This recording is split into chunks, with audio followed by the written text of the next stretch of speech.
High বন্ধুরা, তোমরা কেমন আছো? আমি ভালো আছি। আমি আজকে কি রান্না করছি দেখো। এই যে গাজর ভাজা করছি, গাজর আলু দিয়ে ভাজা করছি।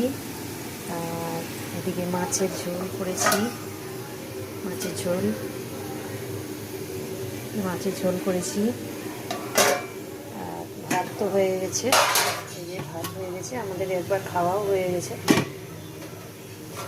আমাদের। আর চাটনি তো তোমাদের দেখিয়েছি এর আগে, আমি একদিন করে রাখি আর কয়েকদিন খাই। এই যে আমার রান্না আজকে। তোমরা কে কী খেলে জানাবে, কে কী খেলে। আমার রান্না আজকে এইটুকুই।